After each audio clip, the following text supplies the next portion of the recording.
ગીર સોમનાથ જિલ્લાના ઓજી વિસ્તારમાં બાંધકામ મંજૂરી પ્રક્રિયામાં વિલંબને લઈને જમીન મકાન અને બાંધકામ ક્ષેત્ર સાથે જોડાયેલા ધંધાર્થીઓમાં રોષ જોવા મળી રહ્યો છે। ઓજી વિસ્તાર અને વેરાવળના રિયલ એસ્ટેટ તેમજ બાંધકામ ક્ષેત્રના વેપારીઓએ સુડાની ધીમી કામગીરી સામે વિરોધ નોંધાવ્યો।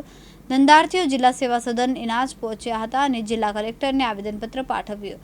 રજૂઆતમાં બાંધકામ મંજૂરીની પ્રક્રિયા વહેલી તકે શરૂ કરવામાં આવે અને લોકોને પડતી મુશ્કેલીઓને દૂર કરવામાં આવે તેવી માંગ ઉઠવા પામી છે। ધંધાર્થીઓએ જણાવ્યું હતું કે મંજૂરી પ્રક્રિયામાં વિલંબને કારણે બાંધકામ અને રિયલ એસ્ટેટ ક્ષેત્ર પર સીધી અસર પડી રહી છે। 3 વર્ષ પહેલા સુડાના નિયમો જાહેર કરવાથી નગરપાલિકાએ બાંધકામને લગતી તમામ પ્રકારની મંજૂરીઓ, નકશા પાસ કરવાની, બિનખેતીની તમામ મંજૂરીઓ બંધ કરેલ છે। આ અગાઉ અમે નાયબ કલેક્ટર કચેરીમાં આવેદન આપ્યું હતું, તેથી ગામતળ અને ટીપીમાં આ કામગીરી ચાલુ કરેલ છે, પણ ઓજી વિસ્તાર અને ગ્રામ્ય વિસ્તારમાં આ કામગીરી હજુ સુધી ચાલુ કરેલ નથી। આ કામગીરી સત્વરે ચાલુ કરાવવા માટે અમે આજે કલેક્ટરશ્રીમાં આવેદનપત્ર આપવા માટે આવ્યા છીએ।